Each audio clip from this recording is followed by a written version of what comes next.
Cerita Silat Online Channel mempersembahkan serial Pendekar Raja Wali Sakti, episode Penari Berdarah Dingin, bagian 6. Dua tindak Rangga melangkah maju. Sikapnya begitu hati-hati dan waspada sekali terhadap senjata di tangan Karsini. Pendekar Raja Wali Sakti itu sudah menyaksikan kehebatan keris berwarna hitam legam itu, meskipun Karsini tidak menggunakan secara benar. Kalau saja tenaga dalam wanita itu sudah mencapai tingkat tinggi, tentu akan lebih berbahaya lagi senjata itu. Kau bisa saja membekukku dengan mudah kemarin, Rangga. Tapi sekarang, jangan harap bisa mengalahkan aku, dengus Karsini dingin. Karsini, kenapa kau ingin memberontak pada Karangsetra? Tanya Rangga. Aku tidak ada urusan dengan Karangsetra, sentak Karsini berang. Kau mencoba membuat kekacauan di Kadipaten Bojong Picung. Itu sama saja mengusik ketenangan kerajaan Karangsetra, kata Rangga, suaranya masih tenang. Dengar, Pendekar Raja Wali Sakti. Ini urusan pribadiku dengan Adipati Anggara, dan bukan denganmu atau kerajaan Karangsetra. Bahkan aku tidak peduli dengan Kadipaten Bojong Picung. Masih terdengar keras suara Karsini. Urusan pribadimu dengan Adipati Anggara bisa diselesaikan secara pribadi. Tapi tindakanmu yang sudah membuat keresahan harus ditanggung seluruh rakyat. Dan aku sendiri yang akan menangani, tegas kata-kata Rangga. Karsini terdiam. Meskipun tadi sempat sesumbar, tapi dia berpikir juga bahwa yang dihadapi adalah Pendekar Raja Wali Sakti yang bukan manusia sembarangan. Tingkatan kepandaiannya sukar diukur dan dicari tandingannya. Bahkan dia sempat mendengar pembicaraan pemuda itu dengan Dyah Mardani, sebelum berhasil dibekuk dan dijebloskan ke dalam tahanan. Karsini menyadari kalau dirinya kini sedang berhadapan dengan Raja Karangsetra yang juga seorang pendekar dikdaya. Perlahan-lahan Karsini bergerak mundur ke belakang mendekati mulut gua. Sementara malam sudah berganti menjelang pagi. Rona merah mulai terlihat menyemburat di ufuk timur. Sebentar lagi puncak Bukit Cangking itu akan terang benderang oleh siraman cahaya sang surya. Karsini berhenti mundur setelah tidak berapa jauh lagi di depan mulut gua. Dan Rangga terus memperhatikan tanpa berkedip. Dia tahu kalau di dalam gua itu ada beberapa orang bersembunyi sambil memperhatikan. Pendekar Raja Wali Sakti itu bisa merasakan adanya hembusan napas halus meskipun keadaan di dalam gua begitu gelap. Malah sukar ditembus pandangan mata biasa. Belum lagi Rangga sempat membuka mulut, dari dalam gua bermunculan sekitar 6 orang berpakaian merah menyala. Mereka semua mengenakan cadar merah tipis, sehingga menyamarkan wajahnya. Hanya mata saja yang tak tertutupi. 6 orang bercadar merah itu berdiri di belakang Karsini. Masing-masing di pinggang tergantung sebilah pedang panjang. Karsini memasukkan kembali keris Kiai Lumajang ke dalam warangkannya. Rupanya kau juga menghimpun kekuatan, Karsini, ujar Rangga setengah bergumam. Mereka semua orang yang punya urusan pribadi dengan Adipati Anggara, tegas Karsini. Kau selalu menyebut urusan pribadi. Apa yang telah dilakukan Adipati Anggara? Kalaupun dia melakukan kesalahan dan penyelewengan dalam menjalankan tugas sebagai Adipati, kau atau teman-temanmu ini bisa mengadukan hal ini pada Raja Karangsetra. Dengan caramu bertindak sendiri seperti ini bisa menimbulkan keresahan yang akan membawamu dalam kemelut besar. Kau dan teman-temanmu bisa dituduh akan melakukan makar terhadap kewibawaan pemerintah kerajaan Karangsetra, lantang suara Pendekar Raja Wali Sakti. Karsini, siapa dia? Salah seorang yang berdiri paling kiri bertanya setengah berbisik. Dia utusan khusus Prabu Rangga Pati Permadi, sahut orang yang berdiri tepat di belakang Karsini. Nada suaranya menunjukkan kalau dia itu seorang wanita. Bukan, justru dia sendirilah Prabu Rangga, kata Karsini. Tampak sekali sinar mata 6 orang yang berada di belakang Karsini begitu terkejut mendengar kalau pemuda berbaju rompi putih itu adalah Raja Karangsetra. Sedangkan Karsini sendiri hanya menatap tajam pada Rangga. Dia seperti sedang memikirkan kata-kata Pendekar Raja Wali Sakti itu tadi. Sementara 6 orang berbaju merah yang semuanya mengenakan cadar di wajahnya, saling berpandangan satu sama lain. Entah apa yang ada dalam benak mereka saat itu. Sementara Rangga hanya memperhatikan saja sinar mata mereka. Karsini, sebaiknya kita menyingkir dulu dari sini, usul orang yang berada paling kiri lagi. Gumam Karsini tidak jelas. Ayolah, Karsini, Jangan membuang-buang waktu lagi di sini, bujuk seorang lagi. Baiklah, desah Karsini. Pendekar Raja Wali Sakti, mungkin belum saatnya kita saling berhadapan. Masih ada yang harus kukerjakan. Setelah berkata demikian, Karsini langsung melesat pergi. 6 orang berbaju merah di belakangnya juga bergegas melesat mengikuti. Sedangkan Rangga sama sekali tidak berusaha mengejar, tapi malah membalikkan tubuhnya dan menghampiri Dyah Mardani yang kini sudah bisa berdiri kembali. Raut wajah gadis itu mulai kelihatan segar setelah berhasil mengusir uap racun. Dyah Mardani berlutut dan memberi sembah begitu Rangga sudah berada di depannya. Pendekar Raja Wali Sakti itu menggeleng-gelengkan kepalanya, lalu membawa Dyah Mardani berdiri. Namun gadis itu hanya tertunduk saja, tak berani mengangkat wajahnya. "Bagaimana keadaanmu, Dyah?" tanya Rangga lembut. "Untung racun itu belum merasuk ke dalam. Hamba masih bisa mengeluarkannya dengan bersemadi, Gusti Prabu," sahut Dyah Mardani. "Ah, kau masih saja memanggilku begitu, Dyah. Aku lebih suka kalau dipanggil dengan sebutan Kakang daripada Gusti Prabu," ujar Rangga. "Tapi, Gusti, baiklah. Jika kau tidak mau, maka akan kuperintahkan kau memanggilku Kakang." Dyah Mardani mengangkat wajahnya dan memandang lekat-lekat pemuda tampan berbaju rompi putih itu. Rangga tersenyum dan mengangkat alis kanannya sedikit. Dyah Mardani kembali tertunduk. Perlahan-lahan dianggukkan kepalanya. Memang tidak mudah untuk memanggil sebutan lain pada seorang raja. Tapi Rangga sudah memerintahkannya demikian. Dan perintah seorang raja tidak bisa diabaikan begitu saja. Namun bagi Dyah Mardani perintah itu sangat berat dan sukar dilaksanakan. Baginya lebih baik mendapat perintah menghancurkan gerombolan perampok atau pemberontak daripada harus memanggil seorang raja dengan sebutan yang sukar diterima telinga. Bahkan bisa menimbulkan permasalahan besar. "Ayo kita pulang, Dyah," ajak Rangga. "Baik, Gusti," sahut Dyah Mardani. Oh, kau bisa dihukum gantung karena tidak mentaati perintah, Dyah." Rangga menggeleng-gelengkan kepalanya sambil tersenyum. "Maaf, tapi memang sukar, tapi harus dibiasakan." "Tapi kenapa Gusti Prabu menghendaki begitu?" tanya Dyah Mardani masih sukar untuk memanggil Rangga dengan tidak menyebut Gusti Prabu. "Karena aku bukan seorang raja di sini. Kau boleh memanggilku begitu kalau berada di istana. Tapi di sini, aku orang biasa, seorang pengembara, dan seorang pendekar. Bukan raja. Kau harus bisa membedakan semua itu, Dyah," jelas Rangga. "Dimanapun adanya, raja tetap raja, Gusti. Mungkin yang lain begitu, tapi aku tidak." "Ah, sudahlah. Tidak ada gunanya mempermasalahkan hal itu lagi, Dyah. Kau bisa menghilangkan sebutan Gusti padaku, bukan?" pinta Rangga. "Api hamba takut jika ayahanda tahu. Kau boleh memanggilku begitu, tidak depan ayahmu. Tapi kalau berdua dan berada di luar keraton, jangan sekali-sekali memanggilku Gusti Prabu. Mengerti, Dyah?" "Mengerti, Gusti." Gusti lagi." "Maaf, Kakang." "Nah, begitu kan, lebih enak." Dyah Mardani hanya tersenyum saja. Diayunkan kakinya mengikuti Rangga yang sudah berjalan lebih dulu. Tapi pendekar Raja Wali Sakti itu malah menunggu dan mensejajarkan langkahnya di samping Dyah Mardani. Rangga tidak peduli meskipun sikap gadis itu kelihatan canggung. Bahkan selalu membiasakan agar dia tidak bersikap canggung dan menjaga jarak.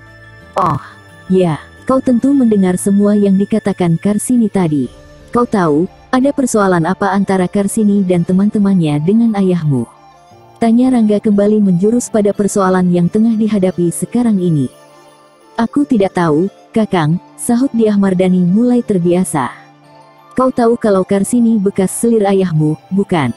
"Ahu, bahkan dia yang pertama kali mengajari menunggang kuda dan ilmu olah kanuragan," sahut Dyah Mardani. "Bagaimana dia bisa berpisah dengan ayahmu?" "Aku tidak tahu, Kakang. Hampir 3 tahun, aku hanya mendengar kabar kalau Karsini menghilang."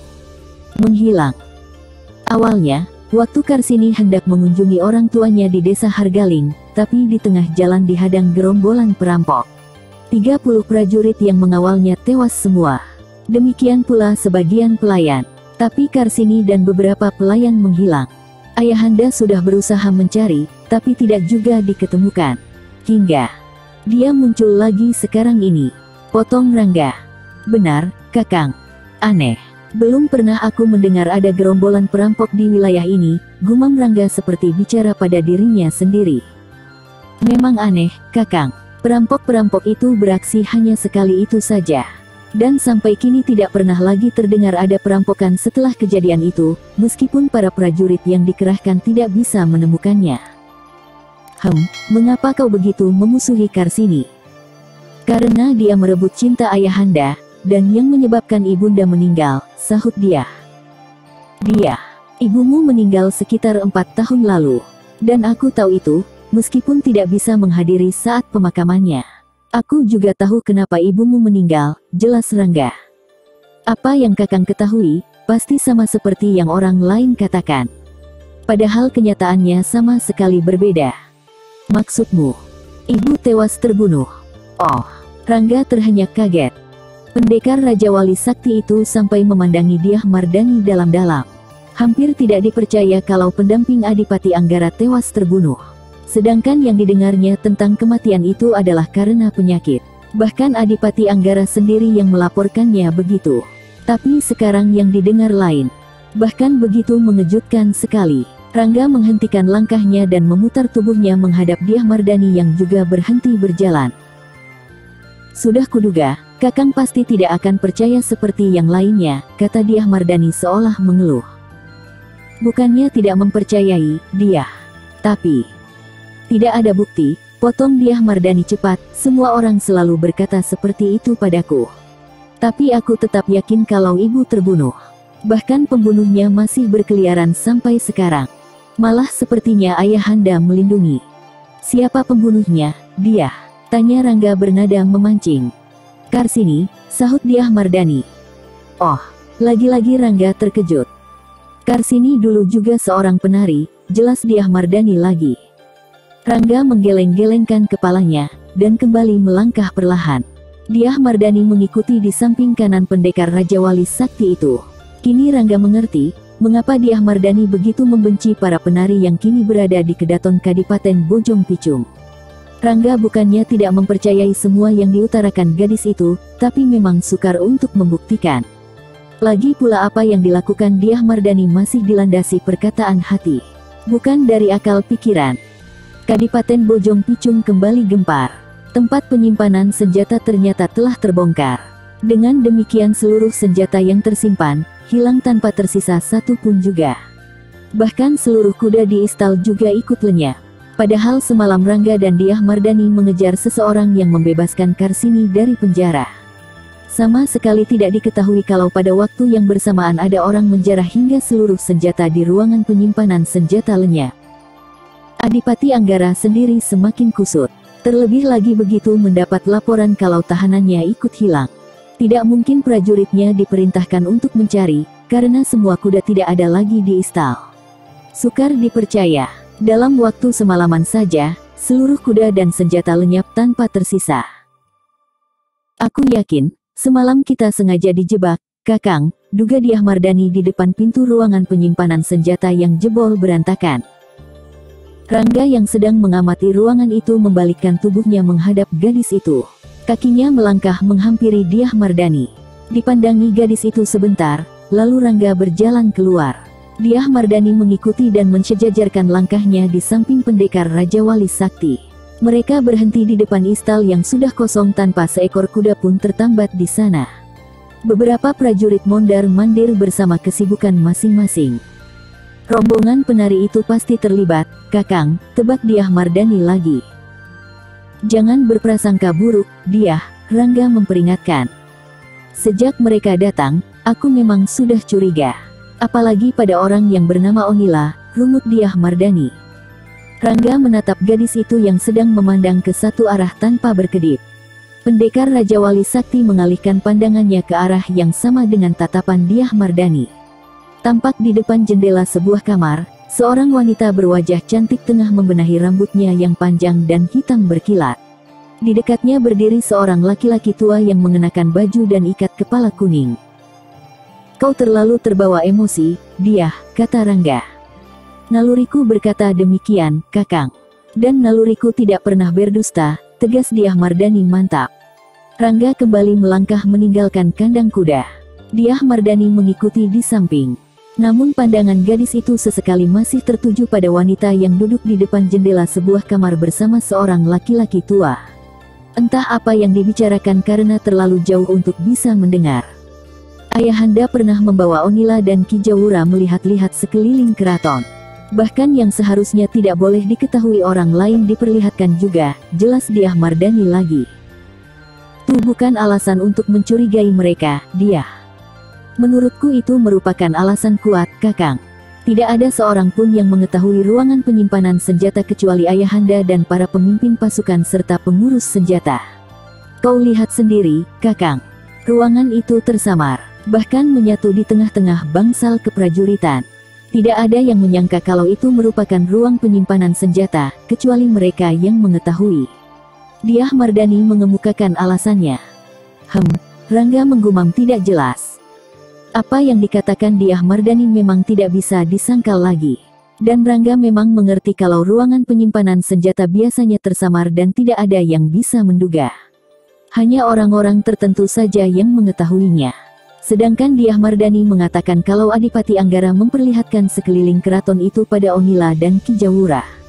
Bahkan tempat yang seharusnya dirahasiakan juga diperlihatkan. Cukup beralasan juga kalau Putri Adipati Anggara itu mencurigai Onila. Rangga mencoba menghubung-hubungkan semua yang telah terjadi di Kadipaten Bojong Picung ini. Semuanya dihubungkan dengan cerita, dugaan, dan kecurigaan Diah Mardani.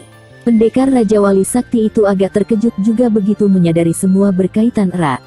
Dan memang tidak disangka kalau apa yang diceritakan Diah justru sangat erat kaitannya dengan semua peristiwa ini. Rangga langsung menemui Adipati Anggara di ruangan khusus setelah mengantarkan Diah Mardani ke dalam kamar pribadinya. Adipati Anggara tampak kusut, karena sampai siang ini belum ada seorang prajurit pun yang melapor tentang kuda-kuda yang hilang. Apakah kedatanganku mengganggu, Paman? Tanya Rangga melihat wajah Adipati Anggara begitu kusut.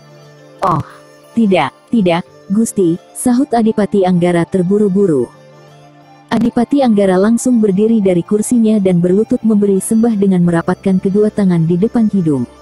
Rangga menghentakkan tubuhnya duduk di kursi di depan Adipati Anggara.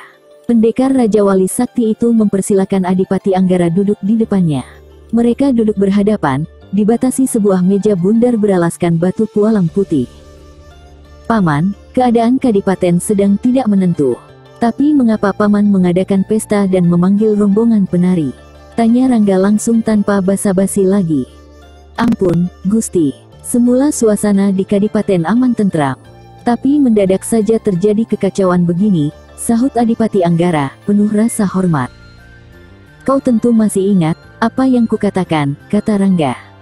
Hamba, Gusti.